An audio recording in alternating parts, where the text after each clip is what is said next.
Hey guys, it's Alfonso Gomez, your realtor. I wanted to take a moment and just chat with you about sellers' disclosures.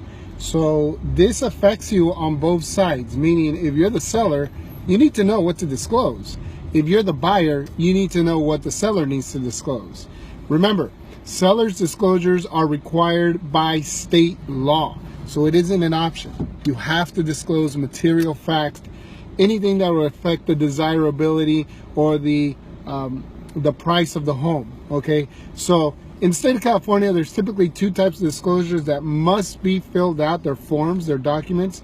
Me as your realtor will provide you these documents, but these are required documents that must be filled out by the seller and disclosed to the buyer. One is the TDS, the Transfer Disclosure Statement. It's a 3-page document. You fill it out. It asks you a lot of questions. I think it's a 4-page document. No, I'm thinking of the SPQ. Yeah, it's a 3-page document. It asks you a lot of questions of the condition of the property. It asks you if somebody has died in the property, any nuisances in the area. That is, again, required by the state of California. Also, the believe it or not, the SPQ, which is the seller's property questionnaire, is not required, but there is a document that is required, is the statutory document, but it's incorporated into the SPQ, and you would be covered if you fill out the SPQ, okay? But there is another document that you have to fill out. Again, same type of questions. What type of repairs have you had? Have you done anything to the property that is not permitted? Stuff you need to disclose to the seller. The number one thing that I always get asked about typically is about deaths on the property. What is the law? Well, the law says that if anybody knows of somebody that has died in the last 3 years of the property, you must disclose it. Now, what it doesn't ask you to do, it doesn't ask you to describe the type of death. You don't have to disclose. It's not a law that you have to disclose if it was a murder, a suicide, if it was natural death. Now, a lot of people choose to disclose that, especially when somebody dies naturally. There's a lot of superstitious people out there, and sometimes that helps, that you tell them it was a natural death. But it is not a requirement. You don't have to say exactly how the person died. You do have to disclose. Now, it's always a debate, 3 years, right? 3 years. But here's a question for you. Let's say you've lived at a property 10 years, and 8 years ago, your grandma passed away at the property. Natural causes, no big deal, right? Well, I'm sorry to hear about your grandma, but natural causes. You knew about it 8 years ago, and now you go to sell your house.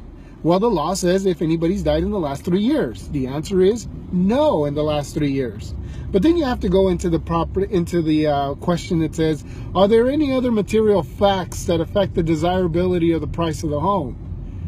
Well, I don't know. To me, it's a material fact that somebody did pass away there. And so I would just have to say that you do, as a seller, have to disclose anything that may or may not affect the property desirability, markability, and price. So even though it was more than 8 years ago, it would be safe to say I would disclose it. It's up to you. You're the seller. You're the one that knows your property. And on a last note, a little bit of a funny story, but you got to be careful what you tell your realtor. What you tell your realtor has to be disclosed. Meaning, once a realtor knows something about your property, they're obligated to disclose it. Okay? So what does that mean? What that means is that if you tell the realtor this place is haunted, now your realtor has to disclose that. See, before you tell your realtor this place is haunted, before you tell them that, your realtor doesn't know that. And nobody knows that. Only you do. But if you tell your realtor, I think this place is haunted, that now becomes a topic that your realtor must disclose. Again, just to finish up with my fast story, I was doing a listing.